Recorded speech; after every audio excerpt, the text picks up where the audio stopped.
माँ क्या तुम भी ना, अब तो अच्छे दिन आए हैं, तुम्हें कुछ नहीं होने वाला। तुम्हें अपने पोते पोतियों के साथ खेलना भी है और अभी तो कुंज की शादी भी करनी है हमें। हाँ, मुझे जिंदा रखना है ना तो मुझे मेरा पोता या पोती ला कर दे दे। ठीक है माँ।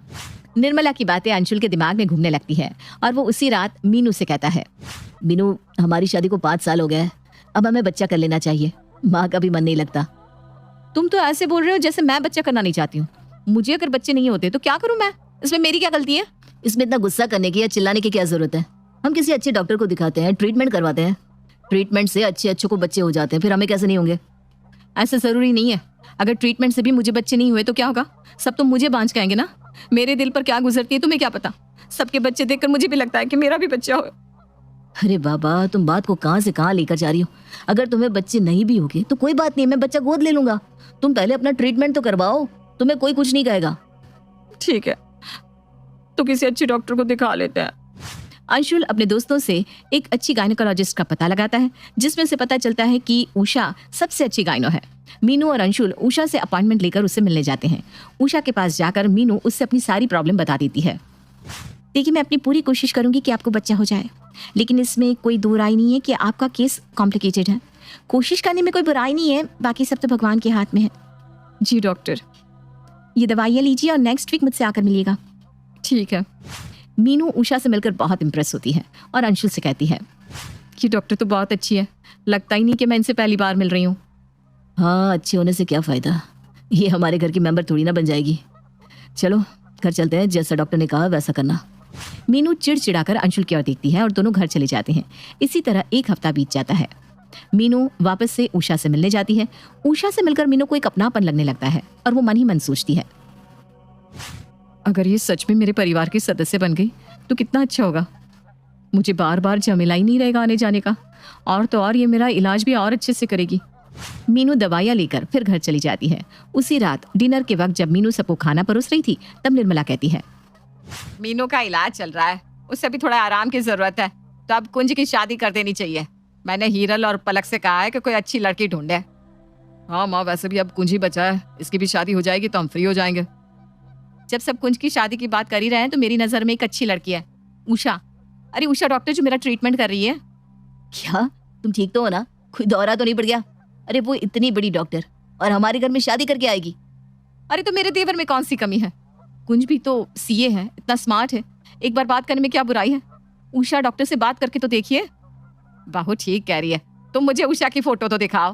अरे सबके सब ना पागल हो गए हो। मीनू उषा की तस्वीर निर्मला को दिखाती है। उषा की तस्वीर देखकर कुंज कहता है, भाभी आप इसी से दिखवा रही हो? ये तो मेरी क्लाइंट है, मैं ही इसके सारे डॉक्यूमेंट्स देखता हूँ। लो देख लो, खुदा पहाड़ और निकली चुहिया। अब नहीं बोलोगी तुम? कुंज पहले से ही जानता है उषा को। मुझसे कुछ मत कहो, तुम लोग देख लो। ठीक है, मैं खुद उषा से बात कर लूंगी। मीनू के मन में अलग सा चाव छा जाता है और वो अगले दिन उषा से मिलने चली जाती है। डॉक्टर, आज मैं किसी और काम से आई हूँ। मैं अपने देवर का रिश्ता लेकर आई हूँ आपके लिए। कुंज नाम है उसका और आप उससे जानती भी हो। ओह, आप कुंज की भाभी हैं? मैं उन्हें जानती हूँ, बहुत अच्छी इंसान है। तो क्या आप उससे शादी करेंगी? उषा शर्मा जाती है। मुझे कोई ऐतराज नहीं है, आप एक बार कुंज से तो पूछ लीजिए। और इस तरह उषा और अंशुल की शादी धूमधाम से हो जाती है। अब मीनू की डॉक्टर उसकी देवरानी बन जाती है। उषा मीनू के इलाज में कोई कमी नहीं रखती। इसी तरह दिन बीतने लगते हैं और उषा को पता चलता है कि वो प्रेग्नेंट है। उषा कुंज से कहती है, कुंज मैं माँ बनने वाली हूँ। क्या खबर सुनाई उषा तुमने? मन ही खुश हो गया। भाभी कब से इस दिन का इंतजार कर रही थी। तुम कुछ करो ना ताकि भाभी भी माँ बन पाए। कुंज मैं अपनी पूरी कोशिश कर रही हूँ, लेकिन उनकी ट्रीटमेंट में लंबा वक्त लगेगा। उनका केस थोड़ा कॉम्प्लिकेटेड है। पूरे घर को इस खुशखबरी के बारे में पता चल जाता है और सब बहुत खुश होते हैं सिवाय मीनू के। मीनू अपने मन में सोचती है, कब जाकर मेरी झोली भरेगी। कल की आई उषा भी अब तो माँ बनने वाली है। अब इस घर में सब उषा को ही पूछेंगे, मेरी तो किसी को कोई कदर ही नहीं होगी। मीनू का चेहरा लटक जाता है। मीनू को देखकर उषा कहती है, भाभी आप अपना मन छोटा मत कीजिए, मेरा बच्चा भी तो आप ही का है। मैं आपको वचन देती हूँ, मुझे जो भी होगा, चाहे बेटा या बेटी, मैं आपकी गोद में डाल दूंगी। मीनू की आंखें छलक जाती है। उषा तुम बहुत अच्छी हो, तुम बिना मुझे एक बहन नजर आती है। आज तुमने मेरे लिए जो किया है वो मेरी अपनी सगी बहन भी नहीं करती। ऐसा मत कहो भाभी, बच्चा आपकी गोद में रहे या मेरी गोद में, रहेगा तो इसी घर में ना। मीनू उषा की खूब सेवा करती है, उसे जब देखो कुछ न कुछ खिलाती ही रहती। उषा देखो, अब तुम्हें बाहर का कुछ भी नहीं खाना, मैदा तो बिल्कुल भी नहीं। लो ये दूध पी लो, दूध पीने से ना बच्चा गोरा होगा। और हाँ, मुझे मेरा बच्चा गोरा ही चाहिए। निर्मला हंसने लगती है। मीनू तू किसे समझा रही है? उषा खुद डॉक्टर है, वो सब कुछ जानती है। कोई बात नहीं मम्मी जी। दिन बीतने लगते हैं और इसी तरह 9 महीने बीत जाते हैं और उषा एक नन्ही सी गुड़िया को जन्म देती है। जैसे ही उषा को होश आता है, उषा अपनी बेटी को मीनू की गोद में डाल देती है। भाभी, आज से ये आपकी बेटी है। वैसे भी मैं अपना काम करूंगी या इसे संभालूंगी, आप ही रखिए मेरी गुड़िया को। कुंज उषा का इतना बड़ा दिल देखकर उषा को और भी ज्यादा प्यार करने लगता है। मीनू उषा को अस्पताल से घर ले आती है और बच्ची का बहुत अच्छे से ख्याल रखती है। मम्मी जी, मेरी बेटी का नामकरण आप करेंगी। मीनू की बेटी नीलम, कैसा लगा नाम? नीलम बहुत अच्छा नाम है। मेरी बेटी बड़ी होकर मेरी तरह डॉक्टर बनेगी। नीलम मेरी बेटी है और नीलम को कोई फोर्स नहीं करेगा, उसे जो करना होगा वो वही करेगी।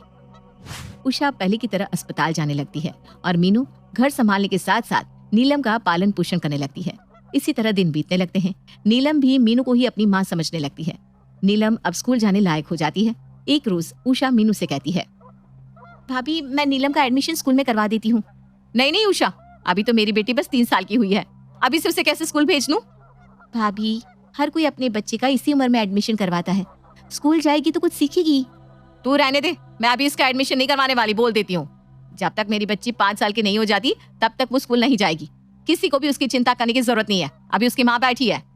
भाभी, आप क्यों नहीं समझ रही हो? तू रहने दे, मैं देख लूंगी, कहा ना तुझसे। उषा वहां से चली जाती है और कुंज से कहती है, भाभी नीलम को बिगाड़ रही है। नीलम के प्यार में वो पूरी तरह से अंधी हो गई है। अरे छोड़ दो ना तुम, वक्त आने पर भाभी खुद ही समझ जाएंगी। बहुत दिनों के बाद उन्हें माँ बोलने वाला कोई आया है। दिन बीतने लगते हैं। मीनू नीलम की हर छोटी बड़ी जिद को पूरा करने लगती है। एक रोज अंशुल कहता है, नीलम को तुमने कुछ ज्यादा ही बिगाड़ रखा है। 5 साल के बच्चे अपने हाथों से खाना खाते हैं, लेकिन वो तुम्हारे बिना खाती तक नहीं। बहू, अंशुल ठीक कह रहा है। अगर तू कहीं चली गई तो नीलम तो भूखी रह जाएगी। बच्चे को ऐसा बनाना चाहिए कि वो किसी भी परिस्थिति में रह जाए। मम्मी जी, मैं नीलम को छोड़कर कहीं नहीं जाने वाली। मेरी बेटी हमेशा मेरे पास ही रहेगी। एक ही बच्ची है और मैं उसके नाज नहीं उठाऊंगी तब तो बेकार है सब कुछ। अब सब मीनू को समझाना छोड़ देते हैं क्योंकि वो किसी की बात सुनती ही नहीं। नीलम अब बड़ी हो गई है, स्कूल जाने लगी है। तभी एक रोज मीनू को पता चलता है कि वो माँ बनने वाली है। मैं माँ बनने वाली हूँ। इतने दिनों की तपस्या मेरी पूरी हो गई। जब तक मेरी डिलीवरी होगी नीलम 10 साल की हो जाएगी। अपने दोनों बच्चों को मैं अच्छे से संभाल पाऊंगी। मीनू ये बात पूरे घर को बताती है और अंशुल की आंखें नम हो जाती है। मैं ना कहता था, भगवान के घर में देर है अंधेर नहीं। ये तो तूने बहुत अच्छी खबर सुनाई है बहू। कांग्रेचुलेशंस भाभी। उषा, ये भी तेरी वजह से ही मुमकिन हो पाया है। तू ना होती तो शायद हमारी जिंदगी में कभी ऐसा दिन नहीं आ पाता। निर्मला अपने गले से सोने की चेन निकालकर उषा को पहना देती है। उषा के गले में चेन देखकर मीनू के दिल का चैन छीन जाता है। वो मन ही मन कहती है, ये चेन तो मम्मी जी को मुझे देना चाहिए था। भगवान, बस मुझे बेटा दे देना, फिर सब मेरे वश में होगा। दिन बीतने लगते हैं। उषा मीनू की देखभाल बहुत अच्छे से करती है। भाभी, आपकी डिलीवरी बस अच्छे से हो जाए और मुझे कुछ नहीं चाहिए। हाँ मुझे पता है, तू मेरा कितना भला सोचती है। मीनू के मन में उषा के लिए खार भरने लगता है। दिन बीतने लगते हैं और मीनू की डिलीवरी हो जाती है। वो एक प्यारे सी बेटी को जन्म देती है। जैसे ही मीनू को अपना बेटा होता है, उसके तेवर और रवैया नीलम की तरफ बदल जाते हैं। मम्मा, छोटा बाबू आया है, मुझे भी उसे गोद में लेना है। नीलम बच्चे को छूने लगती है। तभी मीनू नीलम का हाथ झटका कर कहती है, तुम्हें मना किया था ना छूना नहीं, फिर भी समझ में नहीं आता। मेरा बेटा बीमार हो गया तो मैं क्या करूंगी? अरे बच्ची है नीलम। पहली बार मीनू के मुंह से ऐसा सुनकर सबको अजीब लगता है। नीलम रोने लगती है और उषा के गले जाकर लग जाती है। मीनू का ध्यान अब अपने बेटे में ही लगा रहता। मीनू को छुट्टी दिलाकर घर ले जाया जाता है। मीनू के स्वागत में नीलम, कुंज और अंशुल के साथ घर से जाती है। नए बच्चे के आने से घर में रौनक छा जाती है। नीलम पहले की तरह मीनू के कमरे में चली जाती है और अपनी जगह पर सोने लगती है। नीलम को सोया देखकर मीनू बहुत जोर से उस पर चिल्लाती है, नीलम, आज से तुम या तो अपनी दादी के पास या उषा के पास सोगी। नहीं, ये मेरी जगह है, मैं यहीं सोऊंगी। मुझसे सामान लड़ाती है। मेरा बाबू छोटा है, वो यहाँ सोएगा, तुम जाओ दूसरे कमरे में। मम्मा, मैं यहीं रहूंगी, बस ये मेरी जगह है। मीनू नीलम को थप्पड़ मार देती है। नीलम जोर जोर से रोने लगती है। नीलम की आवाज सुनकर सब वहां आ जाते हैं। तब अंशुल कहता है, मीनू तुम रह रहकर पगला जाती हो क्या? अरे नीलम छोटी बच्ची है और तुम उस पर हाथ उठा रही हो। बाहू, तुम मेरी पोती पर हाथ नहीं उठा सकती। हाँ हाँ, अब सब मुझे ही सुनाओ। अब मैं क्या करूं? नीलम जिद ही इतना करती है। उसे जिद्दी तुमने ही बनाया ना, जब हम मना करते थे तब तो तुम हमारी सुनती नहीं थी, अब बच्ची पर चिल्ला कर क्या होगा। चलो नीलम, अब तुम इस कमरे में मत आना, चाची के पास सो जाओ। उषा की आंखें भर आती है। वो नीलम के सिर पर हाथ रखकर उसे फुसलाते हुए कहती है, मत रो नीलम, बाबू को भी मम्मी की जरूरत है। तुम कुछ दिनों तक मेरे पास सो जाओ, बाबू बड़ा हो जाएगा तो तुम फिर से अपनी जगह पर सो सकती हो। ठीक है चाची। नीलम उषा के पास चली जाती है। अब मीनू नीलम पर एक जरा ध्यान नहीं देती, ना कि उसकी कोई वैल्यू करती। नीलम अब गुमसुम सी रहने लगती है। उसे हर वक्त अपनी माँ की कमी महसूस होने लगती है। एक रोज नीलम के स्कूल में एनुअल फंक्शन था और टीचर कहती है, सभी बच्चे अपने पेरेंट्स को लेकर आएंगे, पेरेंट्स का आना अनिवार्य है। नीलम मन ही मन सोचती है, मेरा डांस देखने तो मेरी मम्मा जरूर आएंगी। छोटा बाबू के कारण मम्मी ऐसा बोल रही थी। नीलम खुशी खुशी घर आती है। मीनू बच्चे को सुला रही थी। नीलम मीनू का हाथ पकड़कर कहती है, मम्मा कल मेरे स्कूल में एनुअल फंक्शन है और टीचर ने तुम्हें बुलाया है। ठीक है, तुम अपने पापा को लेकर जाना, मुझे टाइम नहीं है। ना, तुम्हें चलना होगा मम्मी। मुझे नहीं पता, आजकल तुम मेरे साथ भी नहीं बैठती, ना मेरा होमवर्क करवाती हो। इस घर में इतने लोग हैं ना, जाओ उन लोगों के साथ खेलो। उषा तुम्हारा होमवर्क करवा देगी, मैं नहीं जा सकती कल तुम्हारे साथ। यहाँ शोरगुल मत करो, बाबू सो रहा है। मीनू उठकर वहां से चली जाती है। नीलम रोती हुई निर्मला के गले लगकर कहती है, दादी मम्मा को क्या हुआ, वो बदल गई है। रो मत मेरी बच्ची, कुछ नहीं हुआ है, वो थोड़ी बिजी है ना अभी। निर्मला को नीलम की चिंता सताने लगती है। वो अंशुल और कुंज से कहती है, नीलम के साथ जो हो रहा है वो बहुत गलत है, तुम दोनों देखते ही रहोगे या कुछ करोगे भी। ये वही भाभी है जो नीलम पर अपनी जान छिड़कती थी। समझ में नहीं आ रहा भैया, भाभी में इतना बदलाव अचानक से कैसे आ गया। मैं तो सब समझ रहा हूँ उसे क्या हुआ है, उसकी अकल मैं ठिकाने लगाता हूँ। अंशुल अंदर ही अंदर कुड़ता रहता है।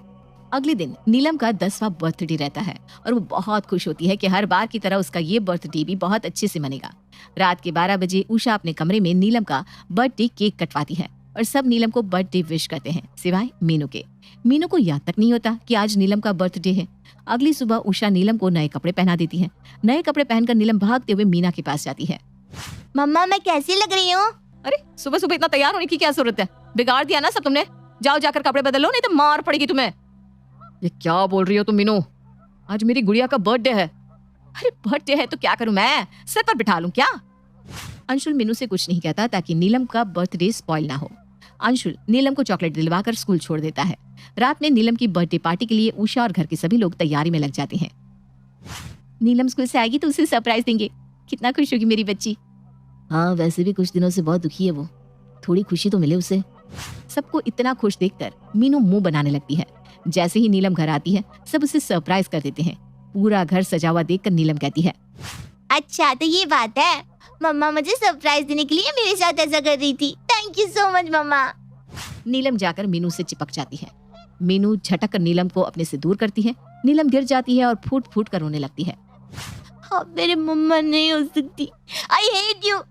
अब मुझसे दूर ही रहना, आज का दिन मेरा सबसे खराब दिन है। नीलम रोकर अपने कमरे में चली जाती है और अंशुल का पारा फट जाता है। तुम्हें माँ बनने का कोई हक नहीं है, वही ठीक था, तुम्हें बच्चा नहीं था। वो तो उषा ने तुम पर मेहरबानी कर कर तुम्हें अपना बच्चा दे दिया और तुमने क्या किया। जिस बच्ची ने तुम्हें पहली बार माँ कहा, आज तुमने उसके साथ ऐसा किया। अब मुझे समझ में आया कि भगवान ने तुम जैसी औरतों को बच्चे से वंचित क्यों रखा था अब तक। मेरी मती मारी गई थी जो मैंने तुम्हारा इलाज करवाया। तुम इसी तरह रहने लायक थी। आज अपना बच्चा होते ही तुमने अपना रंग बदल लिया। उषा अपनी बेटी को अब तुम संभालो। ये औरत क्या समझेगी माँ क्या होती है। एक माँ कभी अपने दोनों बच्चों में कोई फर्क नहीं समझती। नीलम को आज ही मैं सब कुछ सच सच बता दूंगा। अंशुल नीलम को सच बता देता है। चाची आज के बाद मैं हमेशा आपके साथ रहूंगी। भाभी आप बांझ रहने लायक ही थी। मैंने बहुत बड़ी गलती कर दी आपका ट्रीटमेंट करके। माँ बनना हर औरत का सपना होता है और आपने तो माँ बनते ही रंग बदल दिया। तुमने बहुत गलत किया बहू। तेरे बेटे को अगर पैदा होते ही उषा को दे देती मैं, तो तुझे कैसा लगता। सब मीनू को अकेला छोड़कर नीलम का बर्थडे मनाने बाहर चले जाते हैं। मीनू को अपनी गलती का एहसास होने लगता है और वो खुद को पापी समझने लगती है। जैसे ही सब रात को घर आते हैं मीनू रोकर कहती है, मैं बहुत बड़ी पापी नहीं हूँ, मेरी गलती की कोई सजा नहीं। नीलम मुझे माफ कर दी मेरी बच्ची।